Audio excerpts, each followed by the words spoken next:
Good evening, guys. Good evening. Thank you for joining me again on another show. I do appreciate it, guys. On today's show, we're going to be talking about Arne Slot, and I'm just going to give you my final opinions on the whole thing. I just want to, just give you my thoughts on everything really that's going on with the football club right now. I hope you're all doing good. Hope everyone's doing well. Thank you for joining me again. Don't forget a like button. Don't forget to hit the subscribe, the share. You know what to do around here, guys. But the like button is really important. So yeah, if you are coming into the video right now, make sure you're hitting that fun button underneath me and leaving a like on the show. It does help more than you think.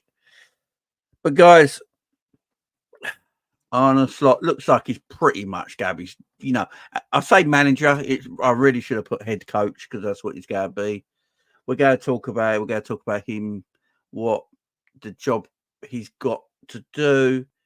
And when Jurgen Klopp came to Liverpool, he said, "I'm going to turn doubters into believers." That is what Jurgen Klopp said when he came to Liverpool Football Club. I'm going to turn doubters into believers, and now a lot of people feel like it's now going from believers to doubters because a lot of people are doubting this appointment. And I can understand why people are a bit maybe underwhelmed and stuff like this by this appointment. I understand that. So we're going to chat about it, guys. We're just going to have a civilized conversation. No ranting today. I'm just going to have a civilized conversation with you guys in the chat, and I hope you are okay with that.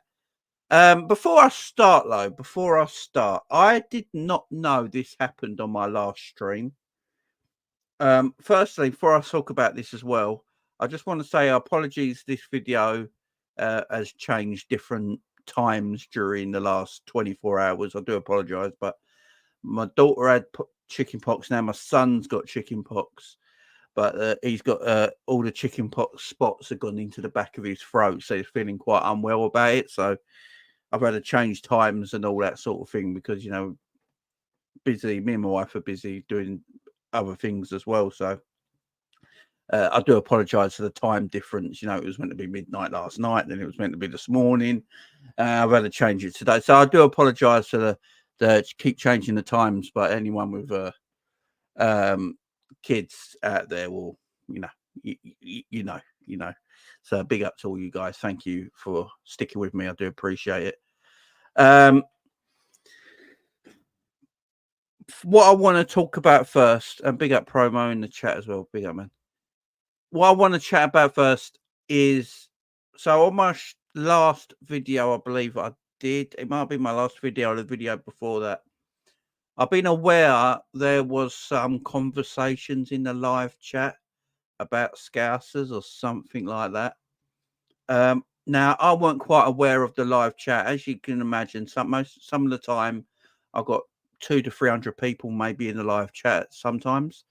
And I'm looking at the screen. I'm not always, staring over there looking at the comments continuously. So sometimes I will miss comments and comments go past. But I understand there was a bit of an argument and a bit of a fight in the live chat about mentality with Scousers or something like that through someone in the live chat. I don't know who it was. But yeah, I believe that was the case. And some people were calling me out that I didn't stop it or didn't say anything about it.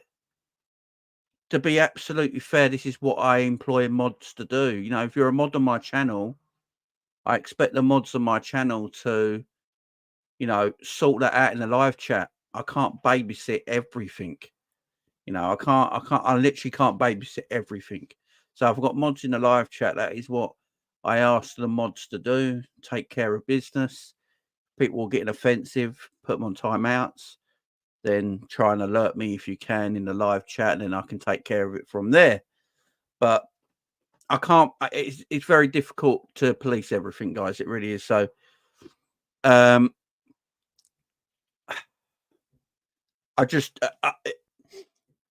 I don't want people to think that I don't care about Scousers or anything like that and things like that. That's just not the case. So, yeah, I don't.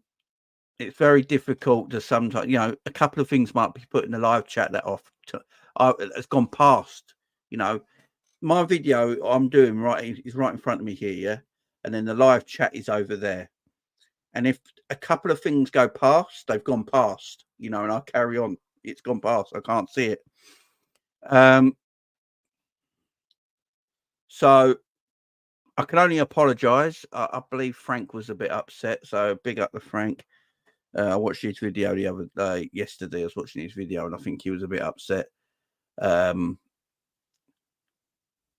just want Frank. If Frank watches this, I just want him to know I didn't know it was happening. If I knew it was happening, I would have put a stop to it. That's not how I feel. It's not how I think. But the mods are there to take care of business. The mods are there to take care of business. So yeah, I don't even know who it was. I don't really care who it was right now because it's been and done. Whoever it was, just look. You guys in my live chat. Is that who it was, Redbird? Okay. I'll take care of it. I will take care of it. You guys in my live chat are great. I love you all. We usually got a really good community over here. We don't usually have a lot of like this back and forth in the live chat because we try and keep, most of our videos a bit more, as mature as we can, apart from when I'm ranting like an idiot.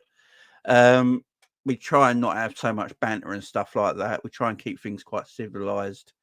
It's a Liverpool only channel. Most of the people in this chat are probably Liverpool fans because this is a Liverpool only channel. I don't talk about any other teams. It's just a Liverpool channel. So we should all be like all sweet and cool here and not calling each other names, not insulting anyone from where everyone comes from. There should be one love, guys. We're all Liverpool fans, and yeah, we just want the best for our football club and people around our football club. It doesn't matter where people come from. You could come from the city of Liverpool. You could come from South London like I do. You could come from Canada, America, India, China. It doesn't matter where you come from. If you support the football club, you're one of us at the end of the day, in my opinion. So that's all that matters. And I don't want people Scousers as well. I've got Scousers obviously in the live chat now, and they will know that I have never ever insulted a Scouser in my life. I love Scousers. I love the city of Liverpool with all my heart. I've told everyone that continuously. So I just want to make this a point that I didn't see what happened on the live chat the other day. I really didn't. And if I did, I would have put a stop to it straight away. I made something up, but I did not see it. But that's why I got mods in the chat, because the mods in the chat see everything. And I expect the mods in the chat to deal with it. And then if the mods can somehow, a lot of the mods on there, some of the mods on there follow me on Twitter as well, so they can send me a message and stuff like that, and they can get in touch with me in some way and let me know, and then I can sort it out. But this unfortunately happens.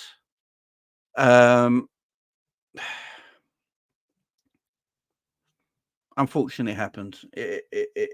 It happens, and I don't think Drunk Vigo meant anything by it. I like Drunk Vigo. Drunk Vigo he's been in the channel for a while now. He's one of the people that comments quite a lot. He's nice in the comments. He's good in the comments. Yeah, so I don't think Drunk Vigo. I'm going to say I'm hoping Drunk Vigo didn't mean anything by it. And if he did mean anything by it, if Drunk Vigo's here today, I'll just ask him to apologise in a live chat to people that he might have offended, and we move on from it. We're all grown-ups here. We're all adults. This isn't a children's playground over here, guys.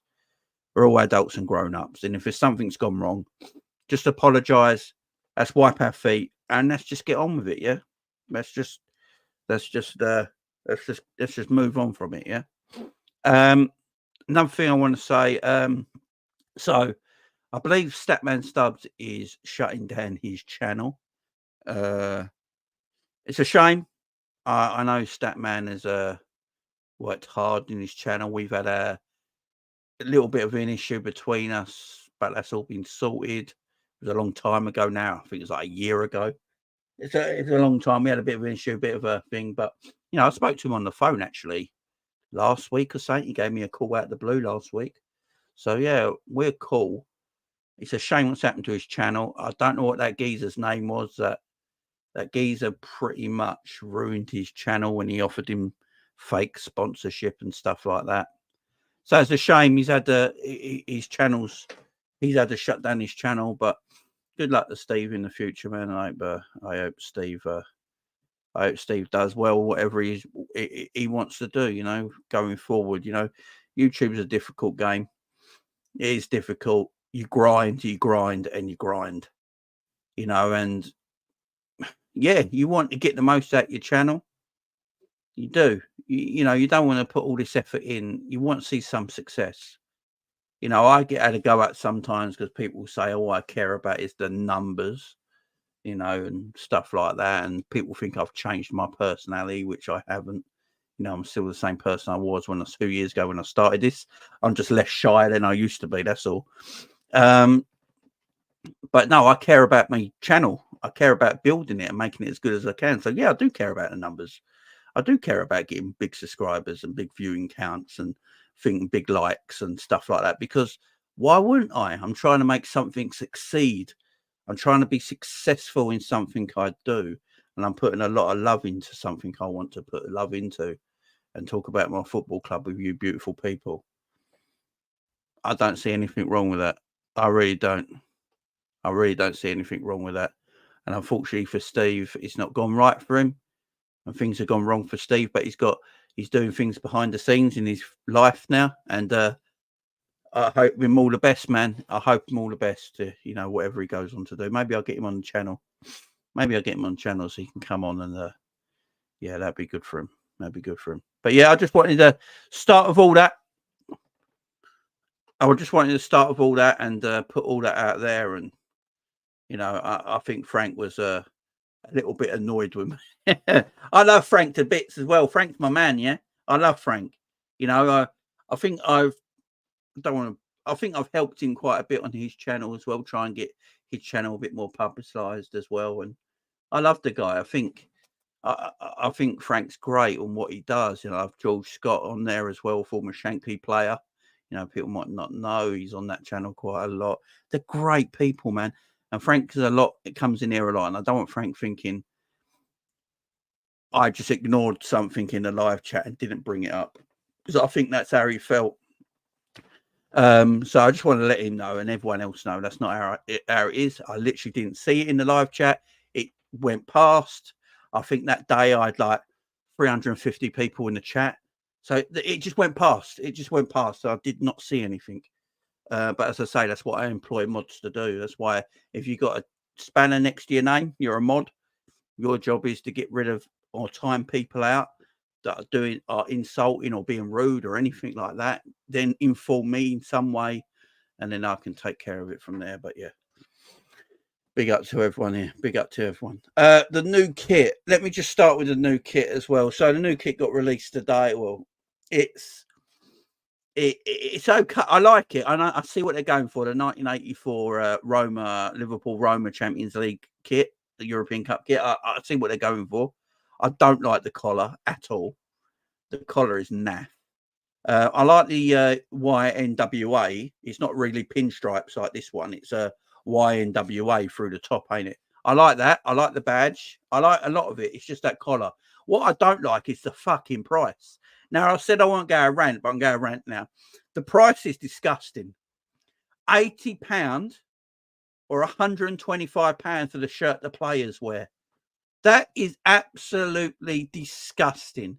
And Nike, as you know, how much do then kits cost Nike to make? A £5? The markup is mad. I bet it only costs them a £5 to make a kit, and they're selling them for 80 quid. No, that Nike can do one, man. Nike can do one. What I will say, a lot of the clubs have not got a lot to do with the price markup in kits, guys. You know, I know a lot of people are having a go about the club today. It's not really the club's fault what Nike bloody price their kits up. Also, there's some Adidas kits I've seen going around today that we're turning back into, by the way. They're actually £5 more expensive than our kit. There's some Adidas kits going around today that are 85 quid. like £5 more. It's a piss take. It's extortion at the worst. And yeah, these manufacturers, man, their markup on what they do is mad, because I bet it costs hardly anything to make. And then poor people will go spend 80 to 125 quid on it. The England kit, if I'm correct, isn't Nike make the England kit? And isn't the England kit the same price? 80 to 125 pounds. This is what I'm saying. It's nothing to do with the clubs or anything like that. They're the same price everywhere. It's Nike. Their markup is mad. And here's another one. This might be, look, I'm going to throw something out there right now. This might actually get me cancelled. But their trainers are overrated as well. There you go. I've said it. Nike trainers are overrated. They're shit. Right? There you go. Air Forces and all that crap. Yeah, get in the bin. Yeah. 200 quid for a pair of trainers. What are we doing here? Air Force? Nah. Overrated crap, man. Overrated crap. But yeah, I went there. I went there. The kits and the thing is, guys, it's the same kit for everyone. You know, they just do the same print with a different badge on it and a different sponsor. That's all it is, man. Different badge, different sponsor, same print. Here you go. Have that. Diabolical, man. It's purely absolute shocking. It's awful. It's absolutely awful. I'll tell you what, you still can't beat a Reebok Classic. Reebok Classics are still the best, most comfortable trainer I've ever worn. Are Reebok Classics, and I won't have anyone say any different to me. I'm sorry. Reebok Classics, man. Reebok Classics. Yeah, this is turning into warfare now. I said I won't go a rant, and you look what happened.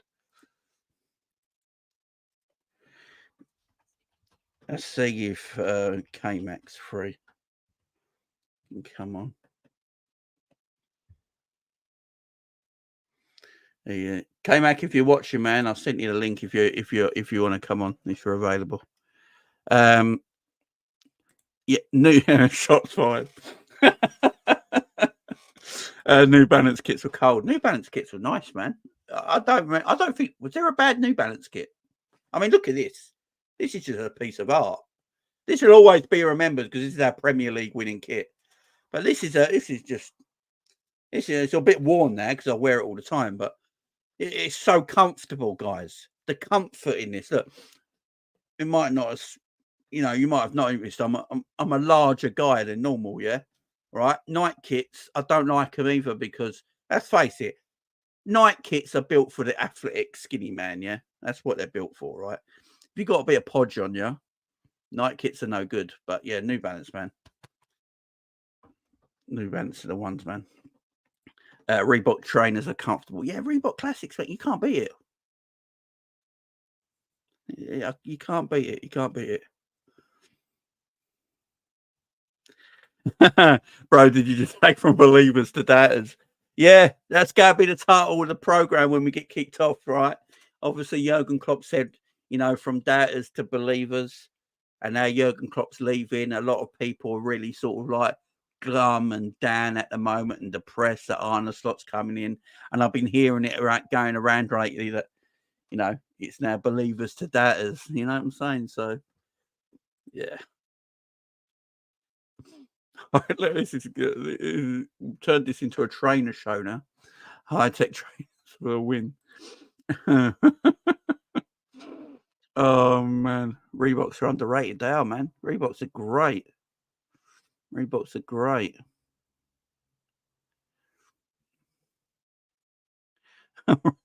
are sweatshop crap. Hyper. Don't hide it, man. Don't hide it.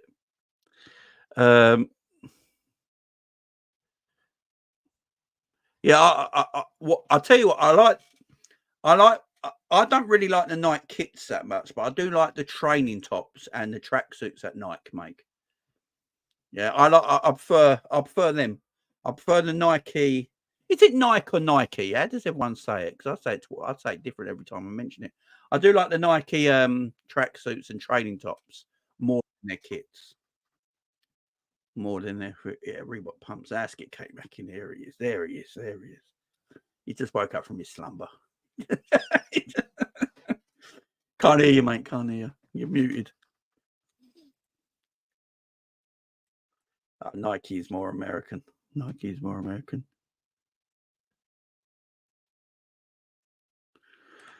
Burton, big up here. Son would be a good sign for the. Yeah, Son's quality, man. I love Son. Yeah, Nike caps. No, what Nike sportswear is good apart from their kits. Pretty much. They're like cut and paste, aren't they? Like, yeah, exactly. They don't seem to do much different. They just put a dash on it, change the colour slightly. Yeah, that's what I'm saying. I don't like the kits, but I do like their tracksuits and training. Yeah, me too. But I don't like their kits, man. All that stuff. And I've just destroyed the universe because I said I don't like their trainers either. So that's just yeah, that's not. Yeah, Nike's American. Nike's how we say it, isn't it? How does everyone say Adidas? Do you say Adidas or Adidas? I say Adidas. Well, you're Scouts. Yeah, Adidas. That's what Scouts say, ain't it? Adidas. Yeah. Adidas. Yeah. Weren't the same, or were they brothers and they split and one made Puma and one made Adidas, weren't it? Yeah. Mate, like that one. That is the story, mate. There is a film about it, I think, or a documentary, ain't there? Yeah, I think there is, yeah. Right. Yeah. But look, we got all that out of the way with, right? So let's talk about the big stuff now. From believers to doubters. Arne Slot. What's going on with that collar? Sorry, I only just tuned in, but what is going on with that collar? It looks like an apron. It's horrible. I just watched Paul Machin do a thing on it, yeah, on Redmen TV, yeah. The collar comes off as well. And you can flip it, but because you can flip it, but the end of it don't. So the back flips, but this bit at the end stays down. So it just get all, and when that get washed and all that, that collar's going to go all manky, ain't it? It will. It will. Yeah. Don't wear it to play footy in. Yeah. Definitely. Nike cleats. Like that's such an American thing. Nike cleats. But Arne Slot, from believers to doubters, obviously a lot of people are very underwhelmed by this manager or head coach, whatever anyone wants to say. Looks like he's coming into Liverpool Football Club. Obviously, it's not all done and dusted yet, but I think it's pretty much going to happen. And it came out that he's going to be our new manager. Yeah.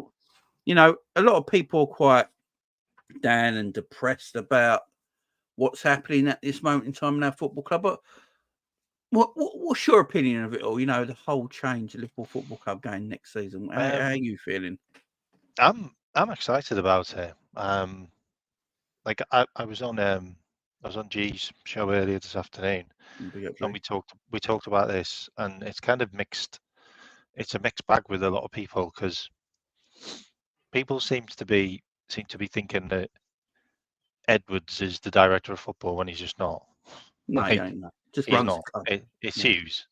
Hughes is going to be the director of football, and Slot will be his coach, which will be the head coach.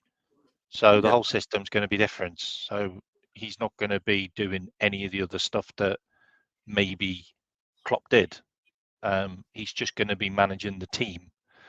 And we should be excited about it because it looks like this guy is a guy that's really adaptable and plays many different styles, and also plays different ways to beat different teams, which is something that we really want. like you can't just go in with a spanner and think you're going to fix everything with the same spanner. Like you need different types of sockets and different parts to do it. Like sometimes you need like a long one or a short one, depending on like where you got to get the screw out and stuff, or the nut. And this guy like does that. And I've been looking into him as well, and like this season he doesn't cross that much. Last season he crossed more than any other team in the league. Like this season he puts more through balls in through the middle than any other team. Last season he didn't. Like, this season his defenders don't score as many goals. This season they do. You know what I mean? It's different things, and he does different things different ways. Like, and I don't want to call it slot ball, by the way. What we're gonna get, but yeah, no, I coined it, and yeah, I'm excited for the way things are gonna change at the club as well, because I feel we've now probably gonna have more unity between the people who work at the club, which I don't think we've had for the last couple of years. I think it's been very disjointed. It looks like all the media stuff's probably going to come from two people as well, which is Ornstein and Joyce. It looks like they're the ones who are going to get all of the stories. So everything's going to get kept in house again. There's not going to be any rumours. I also feel that the fact that we're getting the band back together, as in we're taking people back who've left the club for whatever reason they left the club, but they left the club when Edwards wasn't here, and now he's bringing some of them back into the fold. We're going to work as like a club model where we're going to have more than one football club, which is probably going to be good for us as well. It might help us in the future with signing players instead of getting players and then not being able to ever get work permits for them, which has been a case for years with us. So that could change. I also think the fact that we're dumping our football sponsors because they're taking the piss with us. Like, that's being a big club. That's not getting your pants pulled down by Nike over deals and just going, you know what, we'll just go with Adidas. Like, you know what I mean? Or Adidas. And it's the fact that people who are coming to the club are coming in groups. So you've got your COO and you've got your director of football who know each other really well, who's then bringing in some of his own team from the club he's just spent the last 10 years with, which is good. So that's a little close-knit family there. Then you've got the manager the coach coming over. He's bringing some of his people over. So he'll be bringing his assistant manager who knows some of our players already. And he's also bringing over his fitness guy. And he's also bringing over his performance analysis guy. So that's a good little close-knit family that's going to get brought over as well. And, moving forward, I think that's a good thing. Other clubs do things differently, where they just bring different people from different things and kind of all throw them together. I feel that will work with us. And I also feel FSG stepping out of the way more is going to help FSG as well, because they must know that they've split the fan base and they've got a bit of a reputation. So giving the club to someone who everybody kind of likes because everything was good when he was there, I think, and also the fact that they can just blame him. Yeah. It's like Apollo. It was all Edward's fault. It was all Edward's fault. Apollo says it here, clearly defined roles, hierarchy and structure. Man United, you're taking notes. That is one thing. They are putting a structure in place at Liverpool Football Club. But you're right with the Mark Edwards. Let's start with the Mark Edwards, Richard Hughes stuff. So obviously, when Klopp decided he was stepping down from the football club straight away wanted to get Michael Edwards back at the football club, which them doing that just puts more conspiracy things out there that there was an obvious falling out between Jurgen Klopp and said Michael Edwards at the time, because that's how it's going to look to everyone. Like, literally 1 minute you're telling us Klopp's telling us he's leaving, the next minute you're literally like, it weren't long after either. It was so quick. They obviously, it was like, right, Klopp's leaving on the phone. It was like that, and because he knocked him down, he knocked him back the first time. Well, so he went again. Actually, it was Klopp's leaving. He's in the car park. Yeah, it's so for conspiracy theorists, and I know you are one, K-Mac. For all We the talked conspiracy about this. We theorists talked out about there, this over a year ago, though. yeah, for all the conspiracy theorists out there, let's just go put more thing on the thing that well, they had a falling out. Why did they have a falling out? Yeah. I think if there was a falling out, I think it's a power struggle between two massive egos, in my opinion. We can't sit here and pretend Klopp ain't got a huge ego. Of course he has. Mark Edwards has probably got a massive ego. And I think that clash just came to the end, and probably through transfers and what they wanted. I don't think it was transfers of bringing in. It might have been transfers of going out. That was the main issue, maybe between the two. But yeah, they wanted him back in. They wanted him in the sporting director role first.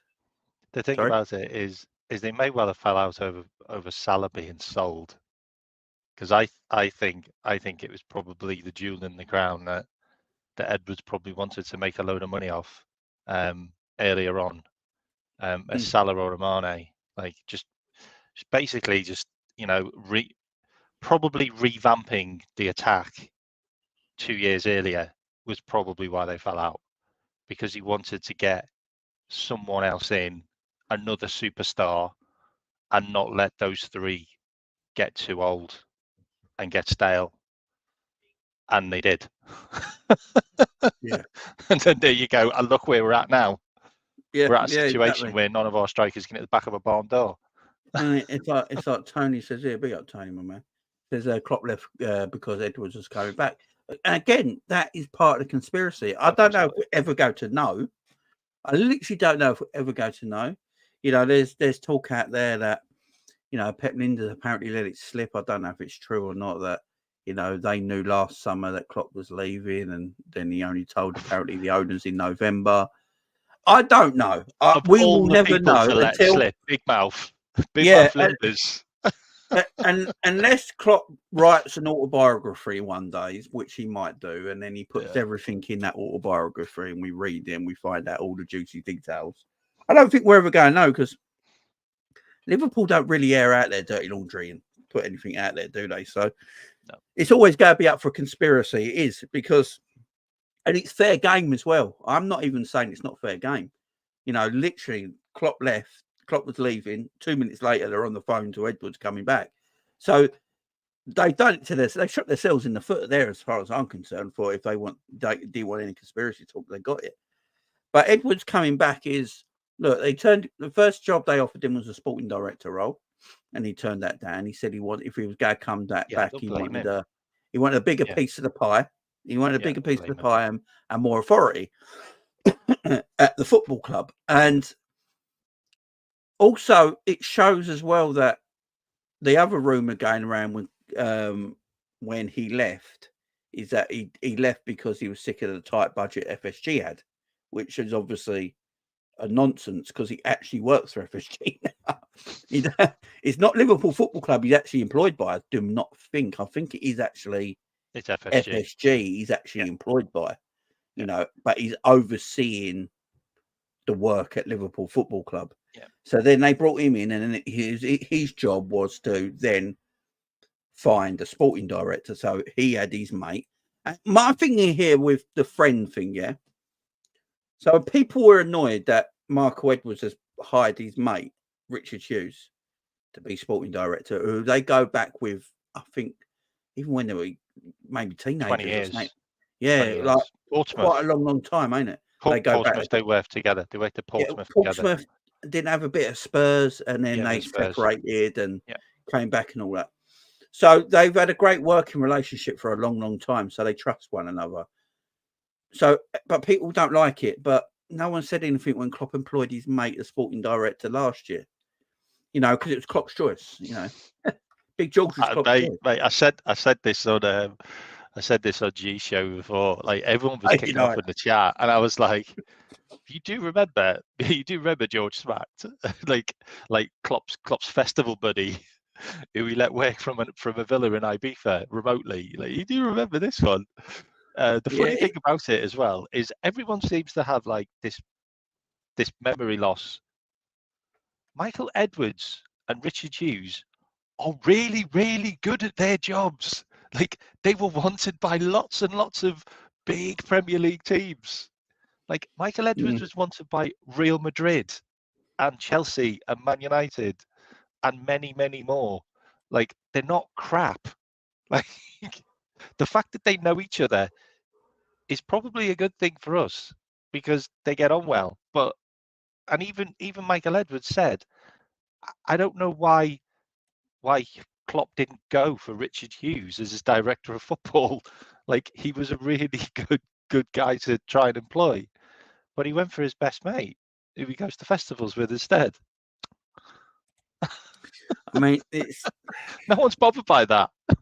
No, it's a mad one. It is a mad one. Do you But think I can Pep Linders understand. was a yes man? Do you think Pep Linders was a yes man? Well, Pep Linders. Yeah, Exactly. yeah. I'm glad he's leaving, man. I'm glad Yeah, he's me leaving. too. Me too. JFY Talk Football Fan Channel. Big up to you. Hope you're doing well, my friend. Hope you're doing well. Big up. I agree with Honesty. Honesty put something in the chat here. He says, why can't people believe the guy in his words? He said he wanted to leave last season.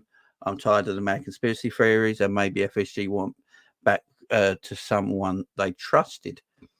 I agree with Honesty. I actually agree with Honesty. I've said this time and time again when Klopp talks in press conferences. I can only go by what Klopp says because I'm a grown man. I'm going to listen to another grown man. I'm not going to go and try and find, it was an underlying message he was leaving. And like, no, I'm just believing what K-Mac told me something later, and I just believe K-Mac for it. So why wouldn't I believe him? Same with Jurgen. He says he's fed up, he's tired, he's shattered. He looks emotionally drained. Let's face it. Have you seen how much he does, let's be honest. Years? He's aged mad in 9 years. I know people age, but in 9 years, he's aged quite considerably. And it looks like he's got the weight of the world on his shoulders right now. And he just had enough of football and wants to leave. So I'll take his word for it. And also, I believe FSG wanted to get someone in they trusted and knew that could do the job. And that person is Michael Edwards, because he was there for a long time under FSG when they first came in, doing other roles at the football club. And they believe he's the man who can take control of this football club and run it well and completely trust them, in my opinion. So, yeah, I'm with Honesty. I'm literally with Honesty on that one. But Klopp's done like 20, I think he's done 23 years in management. And he's only had what do you have, 6 months off? And he's full pelt. He's just intense, isn't he? He's just proper. He probably wakes up football, goes to sleep football. You know what I mean? He's probably like some content creators. You imagine doing that for 23 years. Yeah, I mean, no one. He's knackered. He's knackered. You can tell. Right?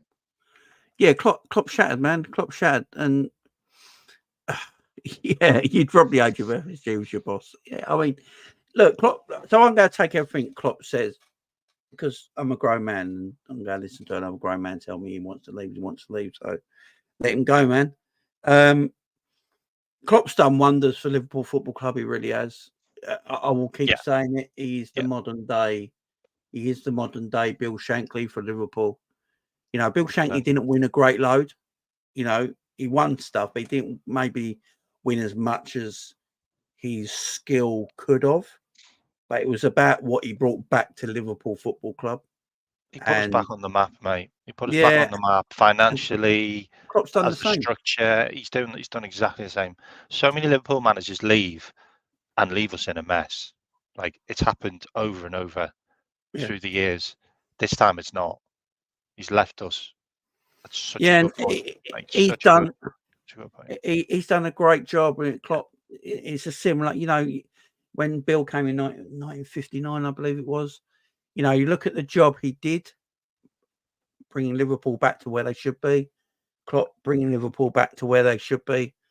He's the modern day Bill Shankly, and always remembered by that. Look, he has his flaws. There's no doubt about it. I think in the last 2 years, have not been. I wouldn't say they've been his greatest years at Liverpool these last 2 seasons. I think the club gave him too much power, and I don't think a manager, any manager, should have that much power. Look, you look at Man United and Alex Ferguson, yeah? Alex Ferguson couldn't do everything he had if he didn't have David Gill. Is it David Gill? David Gill. Yeah, but it was Gill. alongside him, yeah? He was with alongside him, and they were fantastic together in that partnership and running Man United and the off the field stuff, and then Ferguson on the on field stuff, and they worked. Man United fans say to this day, after they both left, it's never been the same. They've struggled both of them leaving. I just feel like you need that. You can't have a manager have full power, and in my opinion, I think the mistake FSG make was giving Klopp too much power because they fully trusted him. They had full trust in Jurgen Klopp. You know, if Jurgen Klopp wanted a player, apart from Jude Bellingham, he usually got that player most of the time. You know, if Klopp wanted, look, Klopp made them get Endo. Klopp said it himself in the press conference. The owners did not want Wataru Endo at this football club. They didn't want him. But because they trusted Klopp, they went with it. And Klopp went and got him. I just don't think a manager should have so much power, you know, where they're running too much of the football club. Because at the end of the day, that's what kills you.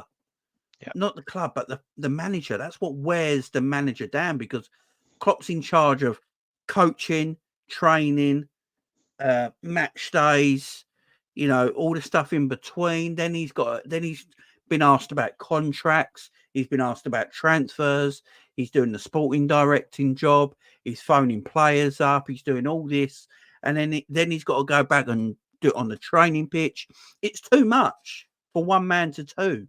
So in my opinion, in the last 2 years, I do blame FSG for putting too much on Klopp's shoulders, having too much trust in him. Now, Klopp said it himself, they're never going to sack me. They will never sack me. And Klopp said it himself last year, he should have been sacked. That's what Klopp said himself, because of the performances. Because no matter what happens, the manager is the face of the football club. And if performances are bad, no matter who its fault it actually is, it's usually the manager who gets the sack. Even if it's the owner's faults or the player's faults, it always usually comes down to the manager, don't it? Even if it's got nothing to do with the manager and it's not the manager's fault. That's just the way it is. Yep. And Klopp said they were never going to sack me, so I had to leave myself. I sort of had to let myself go and get out of here, because otherwise I'll be staying here. And if I stay here, it's not going to be good for me. And I need to leave. And he's doing the right thing by himself. Now, Klopp for himself is doing the right thing. But yeah, the last 2 years I do blame. I put blame on the owners just for the fact they shouldn't have gave him. They shouldn't have trusted him with too much, if that makes sense, K-Mac. It was look at the end of the day, we've got all our reasons to dislike the owners for a number of things. Like, you know, they've made mistakes. Okay, the manager made mistakes as well, by the way, but he never seems to get any criticism. However, it's because they're US owners, and we had US people that were running the club, and they just weren't there all the time. So they probably left it with Klopp a number of times, and it probably ran well because he's that kind of guy. He's a bit like Alex Ferguson, who likes to be involved in everything. He's an old school manager. So they probably left it with him for a bit, and it was like, okay, well, we haven't been around for 3 months and everything seems to be working fine. We'll leave it for 6 months. And then it was the case, oh, we'll just leave it. And then Klopp did just get so much power, and it wasn't just him, it was the people around him seemed to get this power as well, and they seemed to get too much control, and then things weren't getting done. Like, players were leaving on free transfers, you know, players were getting contracts when they shouldn't have really got contracts. You know, the whole way it was ran was a little bit, I don't know, it was too sentimental. It was just like, we didn't want people to go. We wanted to keep everyone around forever. That was what happened with Bayern Munich. Do you remember that with Bayern Munich, when they just had a squad of 30-plus-year-olds? years that ago, now, ain't they? and they had to scrap everything. Yeah, it's like, you know, I've said it before. Like, you know, there needed to be some adults to come back in and just see that things needed to change. Yeah. I also feel that that season when we massively overachieved and won 2 cups with that squad, that was something that it was quite freakish. Like, none of us expected us to go all the way to the end of the season, every single game, challenging on every single front with that team, but we did, and I think it gave us like a false, like I don't know, like a false idea of how good we were when we weren't. Still needed a big change, still needed a good rebuild, and I think that was a big problem. And it also helped Jurgen because FSG were like, oh, well, we don't need to spend any money because look what you've done with this team. You know what I mean? Yeah. That won't happen again. That won't happen again. I mean, No, it's just, it might happen that we get that far, but it's just, I don't think it'll happen with a team like that. I think, like, Klopp is a great in my eyes and what he's done for this football club. And Yeah, always he will is. be. I can't keep saying that. So anyone who keeps thinking I'm knocking Klopp, I'm not. Well, I keep saying he's a modern day Bill Shankly. I can't give him more praise than that, in my opinion. But he's not perfect. You know, he has got flaws in his makeup. I think one of his flaws is sentimentality at times. That's a great comment, by the way, by Bafana. Can you bring that up? What, that one? Yeah, that's a brilliant comment. Yeah. Yeah. Klopp has a blind spot that Edwards covered well. Yeah, I mean, it's just, you know, Klopp, as I said, if you just let him coach and manage the team, I think he would be. Exactly. I think Klopp would just be energetic always and would have the energy. I wouldn't be feeling down. If you just let him manage and coach the team, you've got a manager for another 5 or 8 years, whatever you want to say, because that's just a role I think Klopp wants to do. I think Klopp likes getting up, meeting the boys at training, getting on the training ground, going through rigorous training regimes, setting up ways to beat the opposition on the weekend, going to the games. That's what Klopp loves. And I think too much has been put on Klopp's shoulders in recent years where he's got to do this, he's got to do that. He has to go to press conferences. He gets asked about transfers, which he completely hates, you know, because it probably shouldn't be down to them to talk to. I don't think transfers, I don't think the press should be asking managers about transfers because in reality, most managers don't do transfers anymore. Exactly. So I don't know. So he's probably getting annoyed. Like, we have a transfer committee. I give my point of view about it, but you know, ask them. Why keep asking me? So I think he just got completely bogged down by all of this.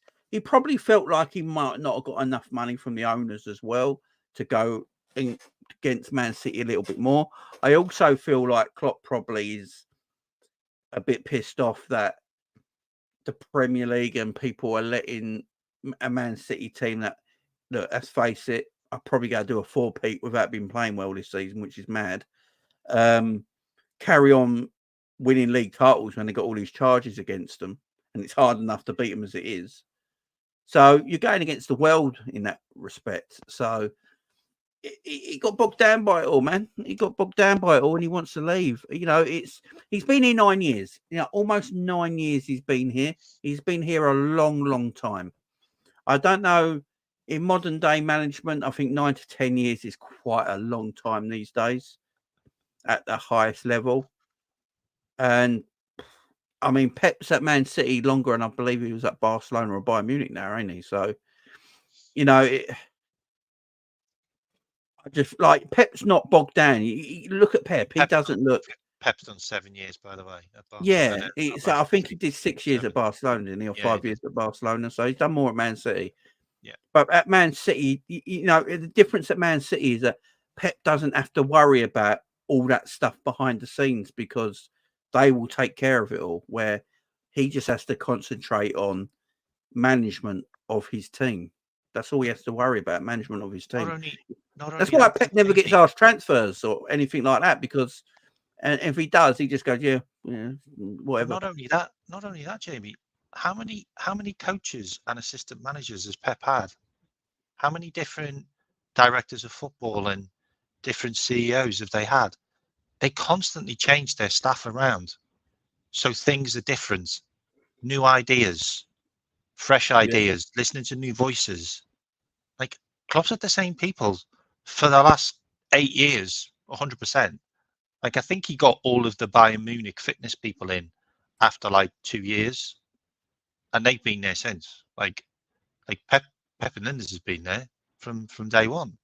Like, you know what I mean? Like Pep Guardiola's had Arteta as his assistant manager, and he's now a manager of Arsenal and been there for years. And he also has the Leicester manager as his assistant manager, who's now been at Leicester for a year and had them promoted up into the Premier League. And he also had another guy that's at Girona in Spain as his assistant. You know what I mean? Klopp's had one guy. Like he's had like 3 or 4, like since he's been in charge. He's done things the way they should be done. Like and that means Man City are probably going to get the best out of Pep all the time because he's just concentrating on the football. That's it. Yeah, and I think it's a shame. It's a shame. Yeah, it is. And when we look at Klopp's legacy, as I said, for me, modern day Bill Shankly, can't put more higher praise on that. What he's done for the city of Liverpool, the people, the coming together.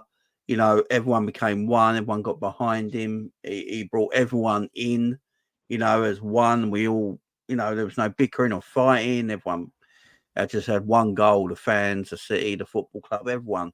So he's got look on his final day against Wolves. I ain't gonna lie, it's gonna be heartbreaking him seeing him leave, man, because he has been tremendous to Liverpool Football Club. He really has. So for anyone who thinks I bloody hate Jurgen Klopp, I don't. I can't give him more respect than I've done already. But you can pick out weaknesses and things because he's not a robot. You know what I'm saying? I mean, what we're talking about now, chat, is we're actually talking about that we're sad that he's going, and we're talking about how things might have been different for him to stay longer, like because we wanted him to stay longer, and we also wanted him to be a coach more.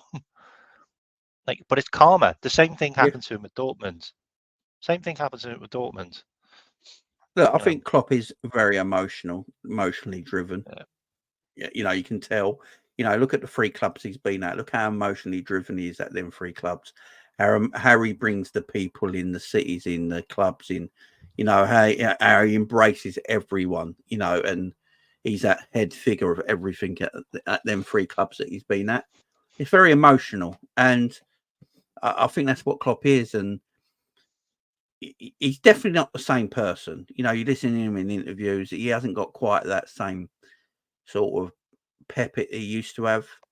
You know, you get him away from football matters. I've seen him today at the kit launch. Yeah, he's laughing and joking because he's away from all that shit. You know, and he's enjoying himself. And we don't see that Klopp as much now during games. I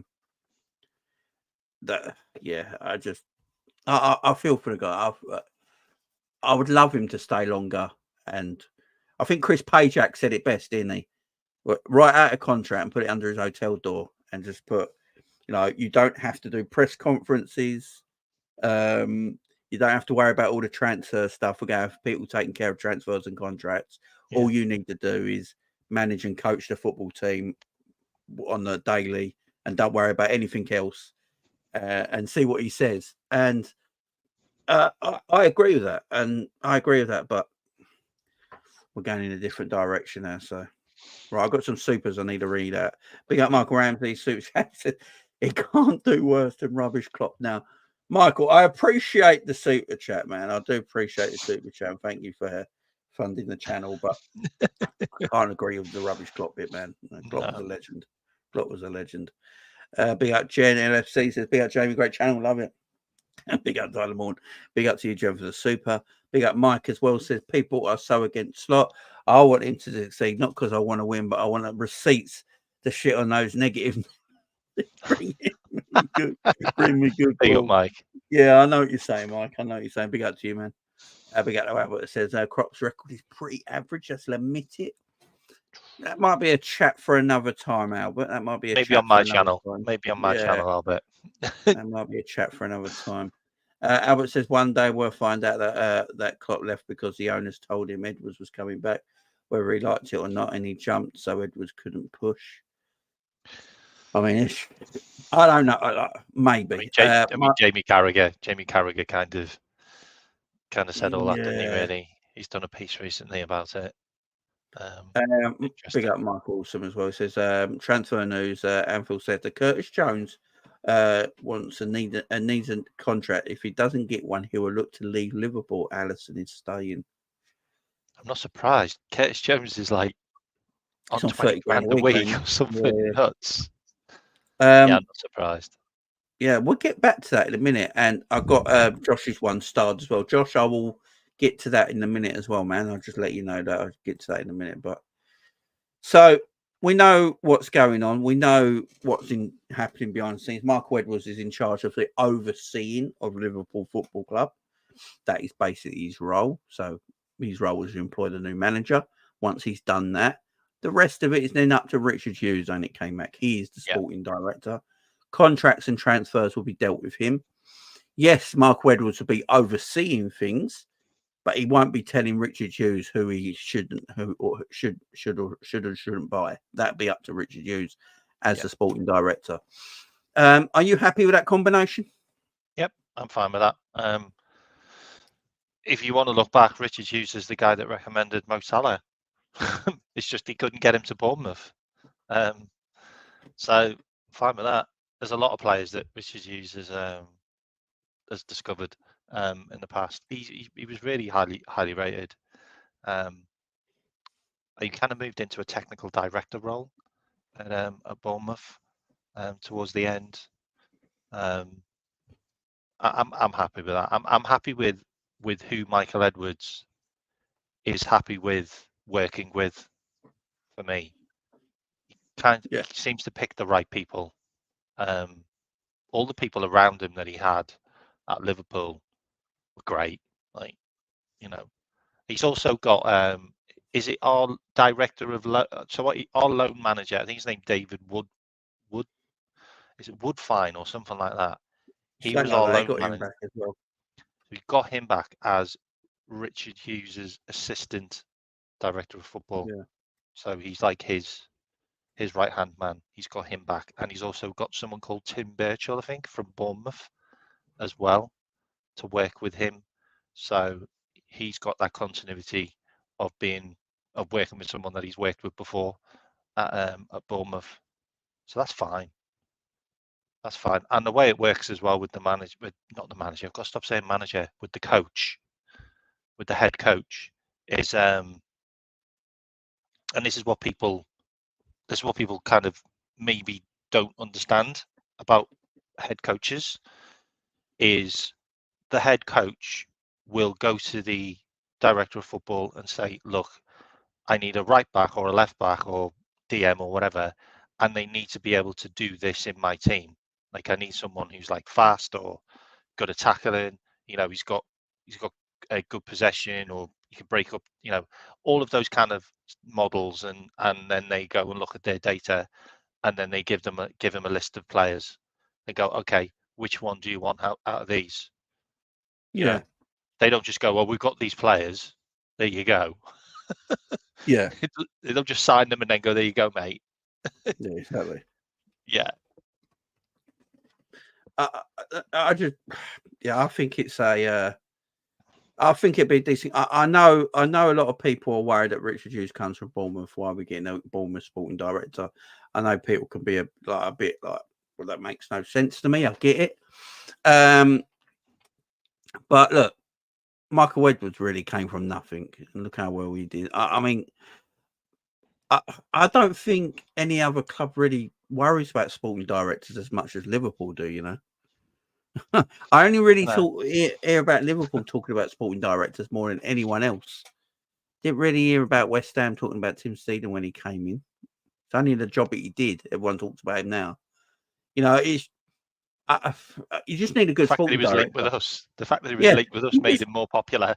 yeah, you just need someone you know that can do the job at a good level, come in and do the job. You know, I think it's just mad because it's because we're penny pinchers. Yeah, it might be, but you know, there's other clubs that are penny pinchers as well. I don't know who Brentford's sporting director is. I I, wouldn't, I you wouldn't know, say we're I I wouldn't just say we're penny pinchers. Like we broke the we broke the transfer record for the goalkeeper in the world, by the way, for Alisson and Virgil van Dijk. Is that penny pinching? I don't think that's penny pinching, is it? We literally no. broke the transfer record for 2 players, and then we also would have broke the UK transfer record last season for Caicedo. Like, I don't think that's penny pinching, and I'm pretty sure Darwin Núñez was the most expensive striker in the Premier League as well, wasn't he? Was that right? Yeah. Oh, I think Yeah. I think that got beat by Anthony. Yeah. But I think he was, wasn't he? Like, we're not penny pinchers. No.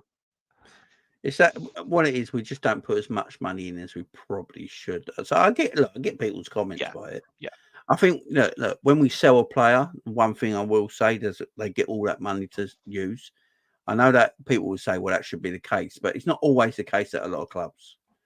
You know, I believe didn't Man United sell Ronaldo for 80 million and only used like 30 million of it, if I remember rightly. Mm-hmm. You know, they didn't use the whole lot. So at least we, you know, if we got the money there, the basic FSG will go, look, if you sell 200 million pounds worth of talent in this squad, you can spend that 200 million. We're just not going to give you anything more on top of it. That's where I think people get a bit like, yeah, but we've got 200 million. Why can't you just give us another 75, say, and then we're cool?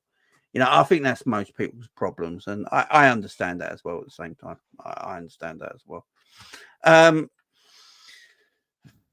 But look, Arne Slot coming in. We've got the background. We've got the backroom staff there at the highest level sorted. Obviously, we know John Ackenberg is leaving. People are a bit upset about it, but our goalkeeper's always injured, so he's the coach. So, like, I'm fed up of seeing him on the bench in his shorts. Yeah, I mean, but our goalkeeper's always injured. Yeah, and he was the goalkeeping coach, so you know. And does Alisson need a goalkeeping coach? I mean, come on. I heard someone say that Alisson might leave because Ackenberg is leaving. Like, no, it's Taffarel. You got Taffarel in. He's Taffarel. He's not going. He's not going. Do you know what I mean? You know, and we know Pep's leaving, Kravitz is leaving, and one of the good things that is leaving is the you know, the bloke who looks a bit like Jurgen Klopp. He's the Kronmaier. Yeah, Kronmaier. Hate him. He's leaving as well because he's in charge of like recovery and stuff like that, ain't he? He does that. He does that weird thing where he makes everyone run on the pitch really fast and high five him. Yeah. Have you seen it? But he's every time. Ain't he in charge of like recovery and all that sort of stuff? I hate him. But yeah, he's leaving, and the medical team are leaving as well, which is goodness, which is massive. So Arne's coming in. Arne's obviously got a job to do because he's got to employ his backroom staff. As you said, the belief is right now that he's bringing in his people that he trusts in, like the medical side of it, the psychology side of it, and also what he's bringing in is a set piece coach. Now, Liverpool do not have a set piece coach, as you can tell. If you look at Arsenal this season with their set pieces, tremendous. West Ham, the amount of games, Villa, look at the amount of games Arsenal won because of their set pieces. You know, it's so important in football. We ain't got a set, so he's got to bring a set piece coach in with him. But obviously, Bafana, what medical team? Why they all leaving Uram? I think they just all want to go with Jurgen, which is absolutely fine with me. Absolutely fine. Usually, look, I've got to be honest, mate. There's probably an element of the new people don't want them. Yeah, I know. We can't not read into that. They might not be good enough. Mark Wedgwood wants to clean out as well. You know, I don't he wants to clean out. He wants to start fresh. I think the You tea know, fresh lady's one. staying, but that's it. It's going to be a complete. We are Yeah. literally going to be a completely different team next year. Literally, when August starts and the first game of the season, you have a brand new head coach, new assistants, new medical staff. We're going to have a set piece coach. We're going to have a new sporting director. Michael Edwards is basically overseeing and running the football club. It's a completely different change to what we've had the last few years. It's going to be mental. But with Arne Slot coming in, You know what's going to be. You know what's going to be so good about it, and this is something which I can't emphasize enough. What happens when you start a new job? You work your bloody ass off. You do. You're really energetic. You put everything, every single bit of effort you can in. You want to prove yourself. You want to show that you're the best. We haven't had that for so long because everybody's just been sat there in this little happy family, knowing that their job's safe, knowing that they're not going anywhere because they've been there for the last 8 years. This has been needed for so long. The buzz around Anfield is going to be amazing, and that's inside the club. Like, I think it's such a good thing, and just all the ideas that are going to be bouncing around. All the players are going to be so excited as well. I'm telling you, like they'll be learning new things. They'll be getting told to do new things, and they'll be like, "Oh yeah, okay. What, you want me to mark someone at a corner? Okay." Yeah, We never did that before. Our set pieces are terrible, man. What makes me laugh is, we had a throwing coach for a while, didn't we? Yeah, and we you got could rid of him. actually tell from throw-ins we were actually quite decent. We were brilliant. From throw-ins because we had a throwing coach at that time. We got rid of him. Why did we get rid of the throwing coach?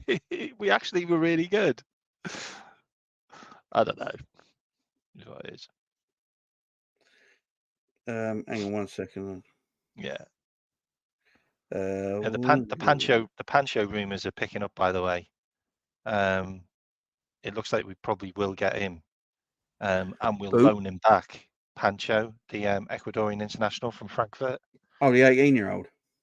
No, he's 22. Oh, is he 22? Yeah, he's massive.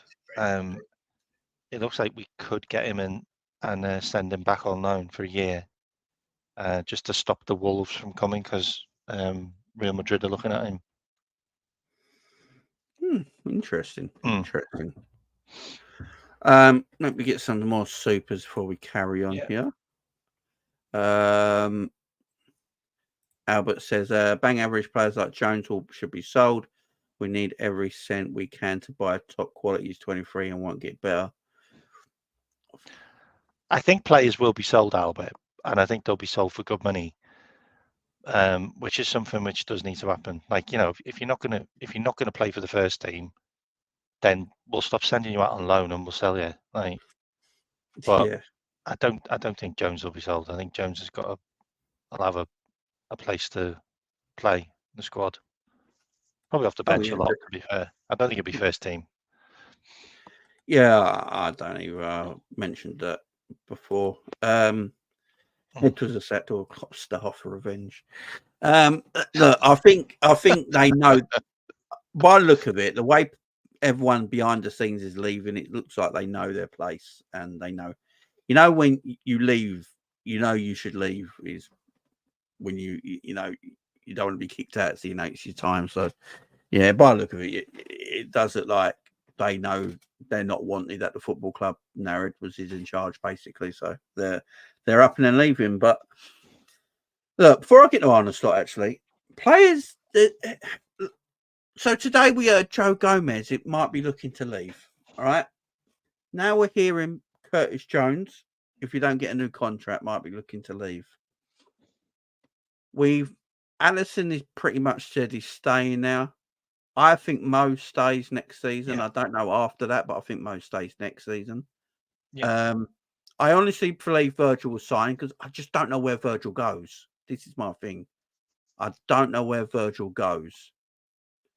Like Virgil will want to go to a club.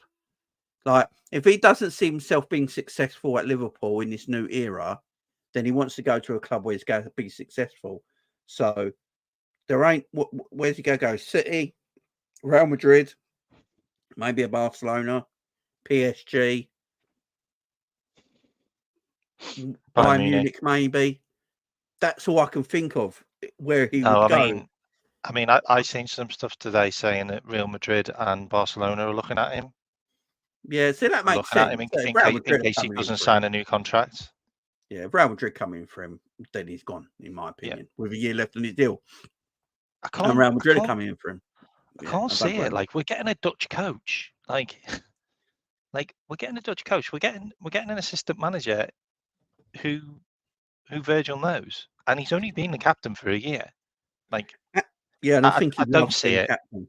He loves being captain as well. He loves being captain.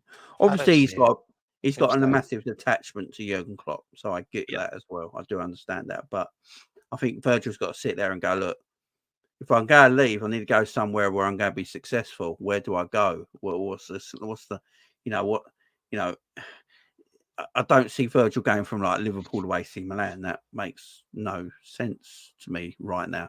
Does Virgil also want to play in a team that he might feel is only challenging for the next couple of years when he's a certain age? I think that's what Virgil's probably looking at. He's probably thinking, I'm 33. Are we going to win the league next season with all this new stuff going around? Probably not. But we're going to be in the Champions League again next season. We could have a good go at that because we're royalty in that competition. So we could have a good go at that. You know, the season after that, are we going to be in title contention again? Maybe, maybe not. I don't know. So, again, with Virgil, Salah and Trent. Virgil and Salah, let's put it this way. I think Virgil and Salah will be playing for Liverpool next season. I just don't know if they'll be playing for Liverpool after next season. With Trent, Trent's going to be captain of this football club, so he's signing. So, yeah. So Virgil and Salah, they deserve to win more trophies. Yeah, they really do. Him and Ali as well. Like, they all deserve to win more trophies. Those guys, you know, they've been absolute legends for us. It's going to be a case of like saying to them, look, we're gonna go for the league. Like, we're not getting this guy to just get us back into top 4. Like, that's not the plan. I think the conversation will have to be had about reassurances in what are our ambitions, because if we haven't got the ambitions to go out and win and prioritize things as well, I think that's massive. Like, I don't care about the FA Cup. I don't care about the League Cup. Like, you know, it's Champions League and the league. The others we just play the kids. You know, that's what needs to happen. Priorities need to be made. Like, I don't care about quadruple. Like, I don't care about the quadruple. I really don't. I'd rather not win the not win the quadruple or not get anywhere near it and get a bloody Champions League or a Premier League. It's more important. Like, and I think that those conversations need to be had. And once they get reassured, I think they're done deals. Like, I really do. And I don't think Salah's going anywhere for a while, because I think it's the only person who's gonna sell Salah is Salah. Salah will say, look, I want to go now. He never has. I think Salah, you know, if you listen to Salah, have you ever listened to interviews of Salah when he was at Roma and Fiorentina? He actually loves Liverpool. He never does any interviews. He mentioned when he was at Fiorentina and Roma, he always mentioned Liverpool. I think Mika Richards said a thing once when Mika Richards was Fiorentina player and he was playing with Mo at the time, wasn't he? He played there, didn't he? Yeah. He was playing with Mo at the time. Mika Richards said Mo always used to just talk about Liverpool all the time. I think Mo was always like a secret Liverpool fan. And I think he loves the club. And I think he sees it as like, I can still make something special happen at his football club, even if Jurgen Klopp's not here. So I think Mo literally wants to stay. My only one, really, out of all three of them, is Virgil. And I understand Virgil's thing because he is 33. And he will probably feel like, if I sign a big contract with Liverpool now, that's my career, the rest of its time is at Liverpool. Could I go somewhere and finish off my career winning a few trophies and stuff like that? Trent, I think, is going to be future Liverpool captain, so I don't see him going anywhere. But that's the biggest one for me, mate. Is Trent. Nah, he's Trent's the biggest one for me. It's He'll be like future Liverpool captain. he's got a year left on his contract, and he's the one with the real value, and he's the one who's got all the cards. He's holding all the cards because he could go to Real Madrid and be a Galactico. He really can. You know, he's only 25. He's world class. He's been world class for a long time. Best right back in the world. Now he's moving into this hybrid midfield role where he wants to be a midfielder. He doesn't fit a slot system in midfield. He can't play DM. He couldn't play centre midfielder. He wouldn't be the right back because he's got to be a bloody right back, like, and defend. Like, this is the one which really gets me. Like, and this is the one where nothing's being talked about. Like, he's the one that you should be trying to tie down more than anyone else because he's your major asset. And he's the one who's in a dilemma where he's been playing a different role to where he needs to play next season. And Slot's got a real problem on his hands with Trent because how he gets that to work is that's going to be his hardest job.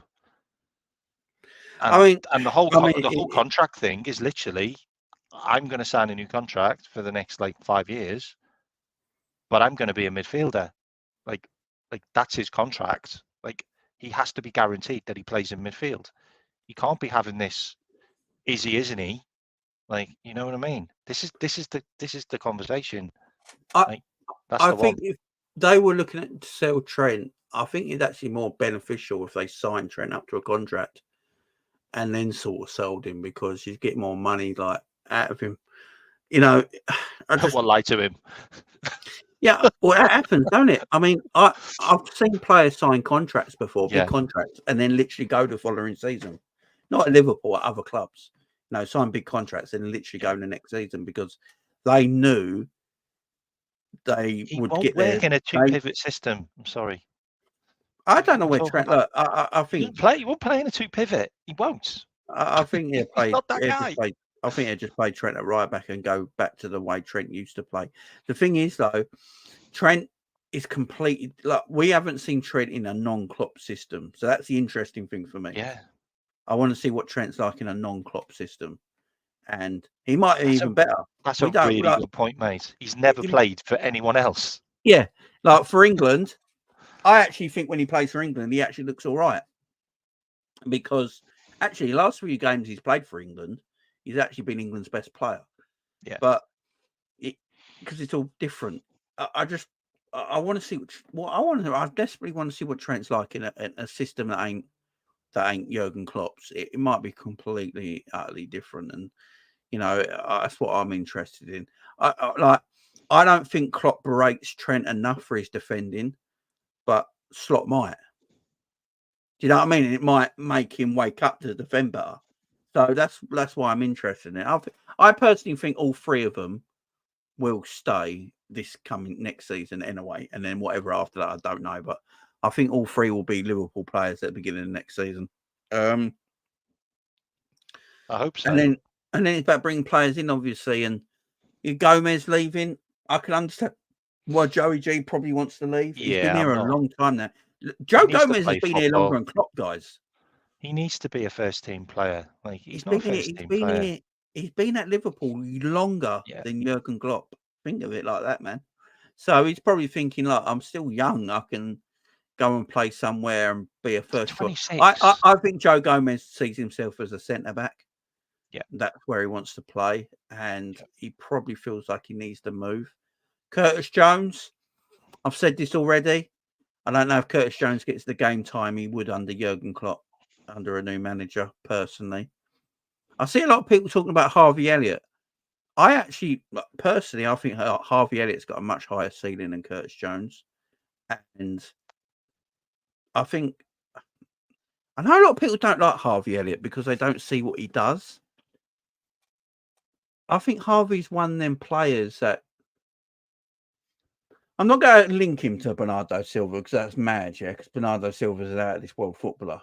But what does Bernardo Silva do? No, that's what I'm saying. What does Bernardo Silva do? You can't really. Never you loses can't really, possession. you can't really pinpoint it, but he's integral. Creator. And I'm not saying Pops up Elliot's with integral. spawny goals. Yeah, I'm not saying Elliot's integral, but he's one of them footballers that I think he's quite a cultured player. And again, Harvey Elliott is someone I want to see what Slot does with a Harvey Elliott. I think if Liverpool had the choice between Curtis Jones and Harvey Elliott, I believe they're keeping Curtis Jones out of the two. Harvey Elliott, sorry. I think they're keeping Harvey Elliott out of the two. You know, he's younger as well, and I think he has a higher ceiling. I think Elliott's more technical as well.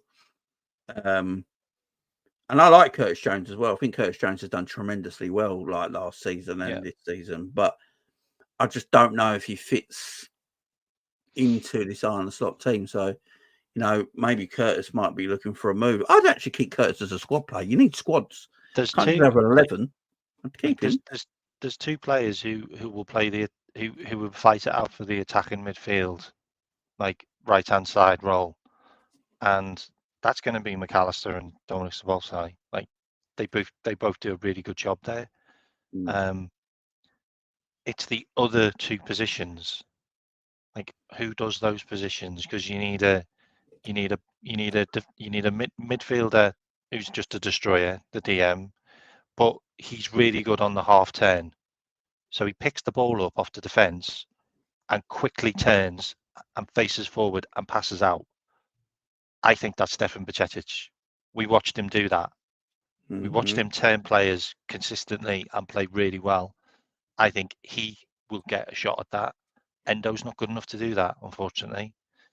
And the other guy, who's on the left-hand side, needs to be a real engine to be able to get forward and back and left and right to cover all that space. And I think that's going to be a big signing. Yeah, I don't think we're going to go for Wiefer. I don't think we'll go for Max Wiefer, who's basically been his guy. I think we only buy one midfielder. I don't think we buy that many. I think we'll buy two. It's I want to keep Curtis Jones and Harvey Elliott. I wouldn't sell either of them. They're good squad players, in my opinion. And we always moan that we haven't got a squad. You need squad players, so I'd keep them around, definitely. And I like Curtis Jones. I think he's played well this season. He's played well last season, but I just worry if I'm picking between the two, I still prefer Harvey Elliott as a footballer. But that's just me. That's just my opinion. Remember, we've now got a Curtis Jones that just does defensive work. That's not really Curtis Jones. Curtis Jones used to be a winger. Curtis Jones is an attacking player. He's a flair player. He's got skills. Yeah, that all kind of gets taken away from him because he just has to just keep things functional and ticking over. Like we have to understand that that's what Klopp wanted from him. So that's what he's got, and that's what's got him into the team. Like if he went somewhere else, he might be a 10-goal a season, like attacking midfielder, you know, popping up with goals consistently. You know, you don't know. If he plays up, so Arne Slot plays either 4-2-3-1 or 4-3-3. Last few games, he's actually played 4-3-3. It's like he knows he's coming to Liverpool, and that's what he's going to play. He's getting used to it. But that's why we employed him, by the way, as well. Not someone like Ruben Amorim, is because the players will be more easier to adapt to Arne Slot's system than they would be Ruben Amorim's.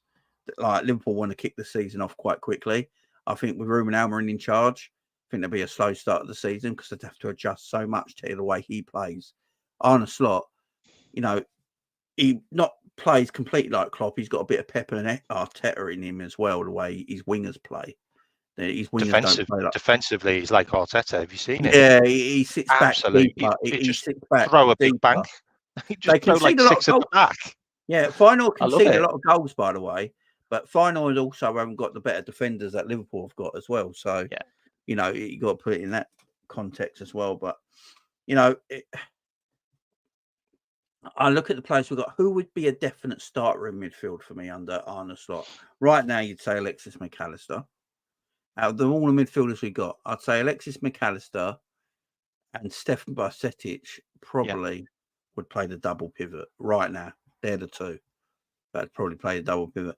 Then if he's playing with a 10, you're looking at either, for me, Elliot, Gravenberch, or Szoboszlai. Dom. They're the I three think that's three Dom's. 10s. Dom rules that. Yeah, they're your 3 10s there. Yeah. So that's. I think look, personally, I think what we've seen of Ryan Gravenberch lately is a player that's actually getting fit and better. And I don't think Ryan Gravenberch is going anywhere, especially under a Dutch coach. I think Ryan Gravenberch, Szoboszlai, McAllister, and Stefan Bajcetic, I think they're nailed on to be part of Arne Slot's midfield role. And then everyone else, I believe, will be up for grabs, or there'll be room for other players. I feel like we do need a number 6. Now, Liverpool, we've seen that a lot of links at the moment is that there's not been a lot of links to number 6. Now, there's been a lot of links to Cooper Miners. Now, I love Cooper Miners. Big up to Gal. I got your message, man. Sort you out. I like Cooper Miners. I've always liked Cooper Miners. I said about him last season, the year before. And the more I watch him, I think he's quite a good footballer, man. I don't want Liverpool to become. Do you remember when Barcelona became the Dutch team, basically, when back in the day, and then they basically had the Dutch 11? I don't want us becoming like that, but Cooper Miners and McAllister in a double pivot, by the way, is better than what we got now. It's an upgrade on what the midfield 2 we play with now. Cooper Miners and McAllister in that double pivot, and then maybe a Szoboszlai in the 10. For me, is better than what we've got right now. I just don't see us linked with any 6s right now, K-Mac. There are rumours as well that, and Mutaro Endo could leave and go back to Germany this summer because he was seeing more of a Jurgen Klopp transfer and someone that the new regime wouldn't have bought. What do you recommend? I think the fact that we're not linked with players is probably the fact that we've now got a committee back that's in charge of transfers. Nicola Barella is the DM we're going to get. Telling you. I said it on G show earlier. That's the marquee guy. We've been linked to him. I mean, you've also got Hughes, who's got huge links to Italian clubs and speaks Italian, and also played over in Italy. That's going to help with Barella. Barella's only got I think he's got 1 year or 2 years left on his contract. Barella a bit more attack minded, though. It depends where you want to play him. I think he'd be great on the right hand side, with Bajcetic as the DM. I just think Stefan's gonna shine next year in that role. It's just a shame that he's been injured this year. It would have been such a good breakout season for him. Yeah, I mean, if we got someone like Barella in, I'd see him playing more of that right-sided position. And that's where I'd see him play if he was going to come in. But if you look at what Max Weaver does, though, he plays all those roles. He interchanges all of the time. Sometimes he's the 6, sometimes he's the right side, sometimes he's the left side. He's done all of those roles. And Max Weaver used to be a defender as well. That's his guy. Slot has a guy that he relies on all of the time to do that kind of job. And that's another guy who I think the committee wants is Ederson. You have to look at the committee, what are the type of players they want. So if I just named off a few players that the committee wanted but we didn't sign, then you kind of see where we're going. So the committee wanted Bruno Guimaraes, we signed Luis Diaz. Okay. The committee wanted Keprin Thuram, we signed Ryan Gravenberch. The committee wanted Nkunku, we signed Darwin Núñez. These are just a few guys that the committee wanted, but we signed different players because the committee wasn't listened to back then. the committee will be listened to. You know, Mohamed Kudus was a guy that the committee wanted. We ended up getting Cody Gakpo. Like, you know what I mean? These are all guys. If we'd have got those other players, we'd be having a different conversation. We'd probably be in a different position in the league as well. but I'm just saying, and this is probably what's going to happen. Those guys who are now the levels they were back then, who are coming through, that we're probably not even talking about. Like, the committee will be looking at them now, and they will have them, and they'll be saying, right, okay, who do you want out of these ones? Like, so you're naming a couple of DMs. You're talking about Varela. Well, the committee wanted Varela a couple of years ago, but we went for somebody else. You know what I mean? Yeah. You know, Varela would have been available for like 4 million, I think, back then. We're not going to pay 80 for him now, so we'll get the next person who's coming through like a Varela. But I do think we need we will get a marquee signing, like a big player, like a 50, 60 million pound player. Because I just think every club needs that. Every new manager needs that kind of guy that he can kind of go, look, this is my big marquee guy that I want. And I think Barella could be it. Was he 26? Is he 26, 27? Yeah. 27, I think. 27. He might actually be past it. I don't know. But yeah. Keprin Thuram, yeah. Might go back for him. I have no idea. I mean, it's just I just wonder. A lot of DM, players, isn't they've it? got a lot of midfielders. We've got a lot there. Michael says here: Gomez, Diaz, Simicast, Thiago, Jones, maybe Endo, Matic, Kelleher could leave. That's a mini clear out, to be fair. And I do think we do need a mini clear out as well. So someone like, look, Thiago's going anyway. I think Simicast needs to go. I do think one of the wingers are going to leave. I don't think Gakpo will leave. I don't think Darwin will leave because they're too new. So, in my opinion, it's going to be Diaz, if any of them. Or if a good bid comes in for Jota, I think they might let Jota go because of the injuries. Curtis Jones, yeah. I think Endo will leave. I think Kelleher will leave as well. Joe Gomez, Spurs wanted him a while ago, but, Gomez got time on his contract still. Liverpool asked for a hefty sum for Joe Gomez. Rightly so, by the way. I don't want nothing less than 30 million for Joe Gomez. I'm telling you right now. I could see Gomez at a Roma or an AC Milan. Like, they, Italian clubs are signing British defenders. Yeah, he did well, man. I think Gomez is solid. I think Gomez is solid. Big Out Gang Deep Super Chat. He says, would you class Liverpool as a project/rebuild? The signs point to it, new CEOs, sporting direction, coaching staff, transfer links, etc. I don't think the squad needs a rebuild/project, in my opinion. We still have a core elite, world-class players. I agree. I don't think we need a rebuild. I just think we need to add some players. We need to get rid of some of the deadwood, like all teams do, and then bring in players alongside.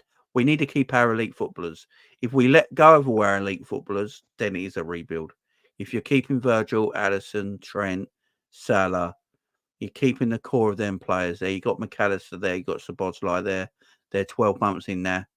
You're keeping Gravenberches, you're keeping Cody Gakpo's maybe. You're keeping Robbo for another year because you're letting go of Simicast. You got Kanate still there. You got Kwanzaa coming through. You got and you just add maybe a few players to that. Yeah, I'm with you. I don't think we need to rebuild like everyone says. I'm with you. That's why this summer's going to be. I'm not going to believe any transfer rumors this summer. It's going to be completely different because, with the new crop of what we're doing now, it's going to be different in my opinion. Big Up Ricky says, why worry about Jones is bang average. I get why people would say that as well. Look, I do understand it. Keep Jota. I mean, I love Jota. Don't get me wrong. But if a good bid comes in for him because of his injury issues, I can see I can see Jota being let go. I don't know about you, K-Mac. We need a number 9 that's fit. Like, I'd love Jota. Like, if Jota was fit all the time, he'd be my number 9 all day, Yeah, every same. day. Yeah. Like, but he's just not. So it feels like he's kind of going down the Thiago route now, where he's picking up injuries quite regular. He's got what's he got? Hasn't he got like an abductor injury now, which Yeah. is a worrying sign? Yeah, it's just unfortunate. I don't think his body can cope. It's weird though, because he doesn't do a huge amount on the pitch. He's not like massively involved in everything, No. like all action. So it's just, yeah, it is what it is. I think a few of our players will get loans as well. A couple of the kids will get good loans, which is good for them. Doak needs a loan, 100%. But what Yeah, go on. I don't know, what do you think of Arne Slot though coming in? Like, I'm intrigued by the man. I'm not gonna lie. I am intrigued by him. I've watched a few like press conferences and interviews he's done. He has got charisma. He's not a dull Yeah, he's guy. funny. He's quite funny. I actually smirked at a couple of things he said. I ain't gonna lie. Have you had the quite warming. Celtic one? He had the Celtic one where he said, "Yeah, you guys only did well because we let you." Yeah, he's because kind they of let a using. few goals in. What was it? You see that thing when someone fakes injury in front of him and he was just laughing? It's hilarious. Yeah. So he's quite charismatic. Being as charismatic as Klopp is going to be difficult because that's different. That's just. But he does seem to be quite a good character. There's that character part of it, right? Technically, though, his teams play good football. They do. Yeah, they do. Now, they do. Everywhere he's been, he's pretty much achieved in his short manager time. Yeah. The stuff he got thingy playing. What was his club before final? AZ Alkmaar. AZ Alkmaar. He got him playing really nice football. Level 1 points of Ajax for COVID. It. Who knows? They could have gone and won that title. Canberra. Yeah, Canberra. He got them. They were playing mental football. Yeah, and then he got obviously final. He won the league, went and challenged this year. Unfortunately, I've been finishing 8 or 9 points behind PSV. PSV are insane. Like, their numbers are just mental. It's a one-off. When you think of the Dutch league, though, you think of Ajax and PSV, don't you? They're the two. Yeah, they're the two teams in the Dutch league. So what he did with final is really good. And obviously won their cup the other weekend. So he's had some success in his short managerial time, and he does play good. He plays good football. Yeah, he rattled Simeone, didn't he? He rattled Simeone as well. He seems really likable. Firstly, he does seem really likable. He plays decent football. Now, I believe this is the biggest gamble Liverpool have made in the Premier League era. I know people will talk about the Brendan Rodgers' times and the Roy Hodgson's times. Look, Roy Hodgson didn't work, but Roy Hodgson's been around football forever, with actually a very great CV in world football and is well renowned. Yeah. He just didn't work at Liverpool because the club was too big for him. Right. But Brendan Rodgers was a gamble, but it was before the Klopp era. So, and it's Liverpool are in a different place then with Brendan Rodgers as well, where they ain't the Liverpool that we are now. It was a completely different Liverpool. So Brendan Rodgers to Liverpool back then was an actual proper natural fit because the way Liverpool were.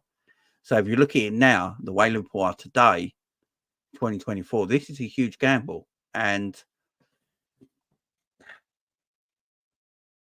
I just feel like it's a gamble that is on Michael Edwards and Richard Hughes.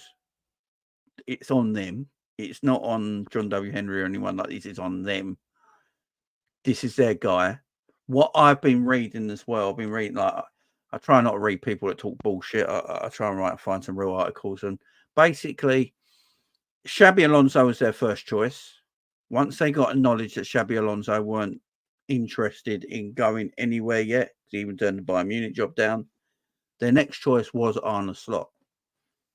The next choice. Ruben Almiron, they never really spoke to. That's why Ruben Almiron got pissed off in his press conference with Sporting, because he literally never spoke to Liverpool. He wanted to be Liverpool manager. He went to West Ham, and he thought that was going to get Liverpool moving, because he thought, right, if I go to talk to West Ham, it's going to get the club I want to go to actually like moving, because we're coming to the end of the season. I need to know where I'm going to be. And we moved away. Let's get Liverpool talking about me. And Mark Edwards was like, no, you don't fuck me over. I'm now going to delete you off my spreadsheet. Yeah, you're playing with the wrong guy, man. You're playing with the Iceman. You don't play with the Iceman. You know what I'm saying? It is a huge gamble. You're right. It's probably massive, the biggest man. gamble. It's probably one of the biggest gambles we've ever taken. Under FSG, 100%. Yeah, but it's huge. We need change. We need to change. Anyone was going to be a gamble after Klopp. They just were. What if it was Jose Mourinho? Is that a gamble? Of course it is. There's very few managers that aren't going to be a gamble.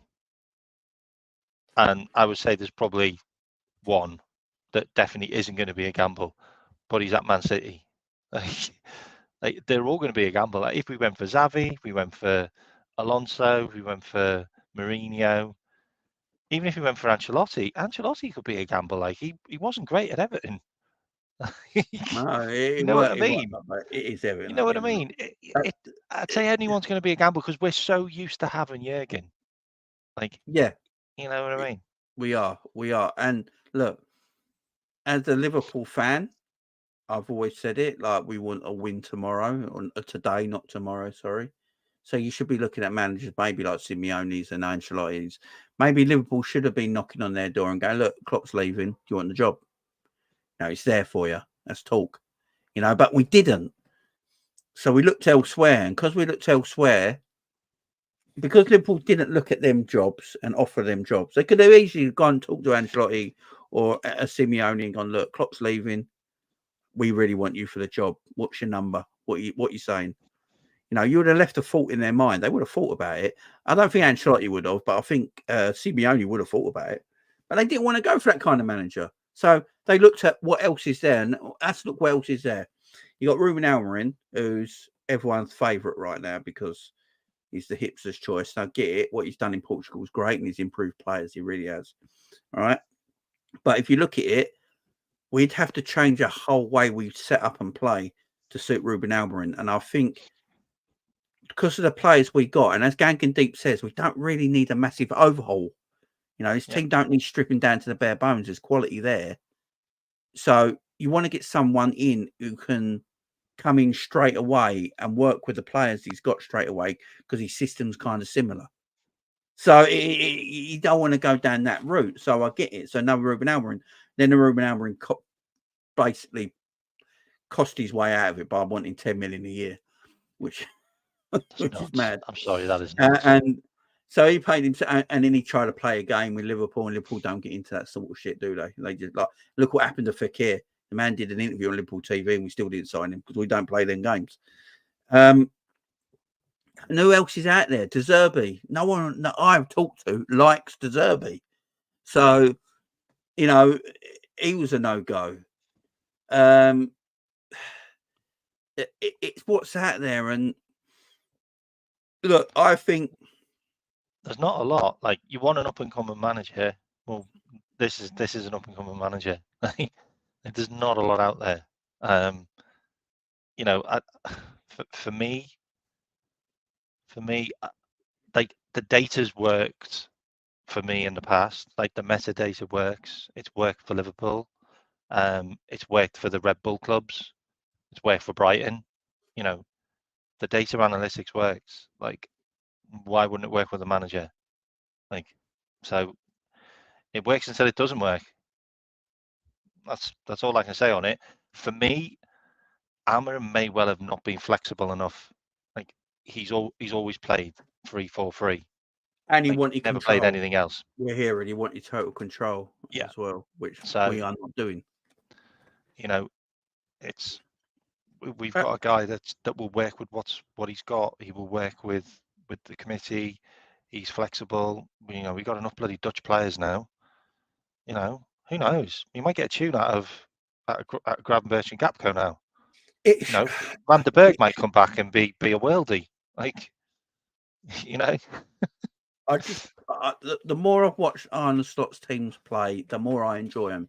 Oh, they play some unbelievable pressing football. Reminds me of the old Dortmund days, doesn't it? Does it remind you of the old Dortmund days?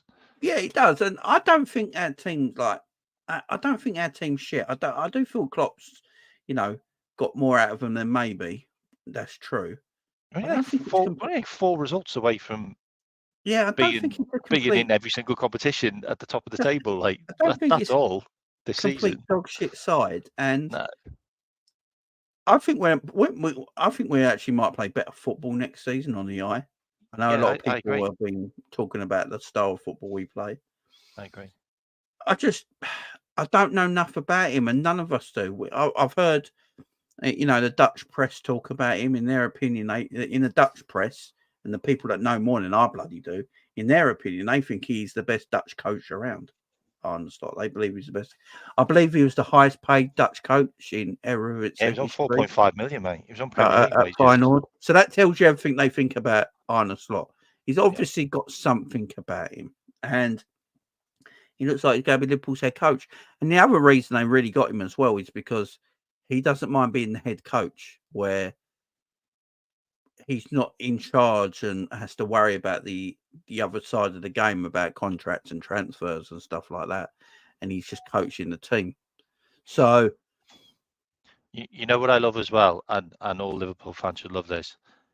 If he's really good, we can rub it in Man United faces. Yeah, because we've got the better coach. Can you imagine? And also with I think the Ten Hag things always going to be there. The Ten Hag stuff's always going to be there because look, they're both Dutch and they're both bald. That's basically what everyone's comparisons are about right now. They came from the Dutch league with massive hype, and one failed, and they're both bald and they're both Dutch. That is the comparisons between the two. But every Dutch media personality I listen to, and everyone who talks about the game, I was listening to who's the geezer who always has a go? Virgil for the Dutch team. The ex-Spurs player. Oh God, I don't know, mate. I'm sorry. I can't remember his name now. Blank. But I was listening to him, and his name's gone right in my head, but I know he is. I was listening to him, and he was saying he's a better coach than Ten Hag. He's a far better coach than Ten Hag. He used to play for Spurs. He's retired now, retired years ago. But he has to go about Van der Vaart. Van der Vaart. Yeah, Van der Vaart. He was saying that in his opinion, Arne Slot's a better coach than Ten Hag. The difference is as well, Arne Slot, for me, is going into a better situation at Liverpool than Ten Hag did at Man United as well. He's also not buying the players that he wants. You know what I mean? Ten Hag went and bought all the players that they used to play for him. Yeah. And they've all turned out to be a pile of crap. Yeah. You know what I mean? That's not going to happen. That's not going to happen. Van der Vaart. Someone just right, sorry. It's a gamble, though, as I keep saying. 1-0 Chelsea. Big up Chelsea. Who are they playing? Spurs. Oh, okay.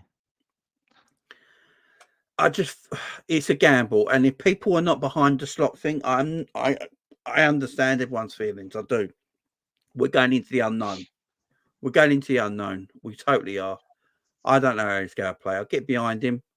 I hope he proves everyone wrong. People got to start from somewhere. Pep Guardiola never managed anyone in a proper team till he became Barcelona manager. I know he was the coach of the Barcelona kids and all that, but I'm talking about a proper manager. And he took the Barcelona team. Jurgen Klopp was never a manager, and he was a footballer, and he took over his team that he played for his whole career, and went on to be Jurgen Klopp that we all know and love. Arteta never managed anyone. He was a coach with Pep at City, and then look at the coaching job he's doing at Arsenal. You know, so there's good coaches out there. A lot of Liverpool fans wanted Steven Gerrard as coach because he's a legend at Liverpool Football Club, and they would have been happy with that. But we see he's not a great manager. So I understand everyone's. He's not doing too bad since Jordan Henderson left, by the way. No, you get rid of him. They started winning games. We're just going. Do you know it is? We're just going into the unknown, guys. That's what it is. Are. We're going into the unknown, and people are worried because we've known where we are every year under Jurgen Klopp. Yeah, and the job he's done. Like if Jurgen was in next season, right? This season's finished. It's not. We gave it our best shot. We didn't win the league, but everyone I know, most fans would be pumped and ready for next season because they got Jurgen in next season. Then go try and improve on what we did this season and go for the league next year. And everyone will be pumped for that because Jurgen's here, but he's gone, and now we're in the unknown. You know, and a lot of people think we're going to go that way and dip right down, and that'll be the end of everything, and we're going to struggle, or he could just keep us where we were this season. We don't know. It's as I said, it's a huge, huge gamble that the club have made, and if the club have got this right, and Arne Slot turns out to be very good and takes us to new heights, then they all deserve their flowers at the end of the day. But yeah, there's got to be some struggles and dips next season because it's going to be a natural thing after having someone as manager for so long in your football club. But yeah, that's what I'm saying. And okay, Matt, what do you say, man? I agree. I think we'll win the league next season. There you go. You said it straight away. I think we'll win the league next season. I just think it will just be a new lease of life on players. People will try harder. People will feel more comfortable in their roles. There's so many guys that are playing in the wrong bloody positions, and we know that. We've been saying that for God knows how long. I can't wait. I can't wait to see some of the signings as well. Honestly, it will sign some unbelievable players. And if we are better defensively next season with this core of players, we play similar to the way we did last season under Klopp, but we're better defensively, we might be really all right. I mean, it's just I look at Ange. Look at Ange at Tottenham. Yeah, everyone laughed when he came to Spurs. Right, he hasn't got his team yet. This is not Ange's Tottenham yet. Maybe in 2 or 3 years' time, when Ange gets his Tottenham team, his side, this Tottenham team might be a scary project. We don't know. Obviously, they're crap at the moment because it's not really his team. Look how long it took Jurgen 3 years to build his side. Don't forget when he came to Liverpool. You know, Jurgen's run at the beginning of when he came in October that year weren't the greatest. We finished 8th that season. It weren't the greatest run between when he started in October towards the end of the season, result-wise. Very up and down. It took a while for him to get used to everything and build his team. So with that, we've probably got to feel the same with Slot as well.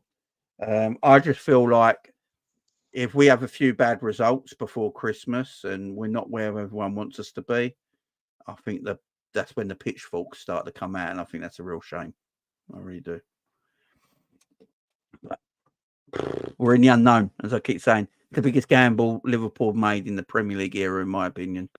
As I said, if people want to talk about Rodgers, different time. Rodgers to Liverpool at that time made sense. It doesn't now, obviously. Roy Hodgson at the time was a well-renowned manager. You know, we all knew it. He took Fulham to the cup final and beat Juventus in the semis. He was England manager. The things he did abroad, around Europe as well, in Switzerland and stuff like that, and clubs like that. He went to in Europe and did a job. We all knew about him. He weren't right for Liverpool. He was absolutely trash. Worst Liverpool manager of all time, him and Graham Souness. But we knew about them. Arne Slot, we don't. And that's why I say it's the biggest gamble. But, man, well, guys, appreciate you here. Thank you very much. It was a great show. Came out, appreciate it, man. Great big stuff. Up, mate. Big always. Up. Guys, enjoy the rest. You're going to be redirected to Ends Man TV's show now. So Ends is going to be starting. Make sure you go and get on Ends' channel. He needs 20 people to get to 2,000 subscribers. So there's 200 odd people here, guys. Stay here. Be redirected to Ends' channel. Go and subscribe to and get to 2,000 subscribers. Help a fellow Liverpool community channel out. I'd appreciate it. Guys, till next time. And don't forget K-Max as well, as always. You know also, I'm doing a show tomorrow, guys. So check mine out. I'll be doing a show about 7 o'clock tomorrow. Guys, you know what I do. You know what I do. Right. See you later, guys. Bye-bye.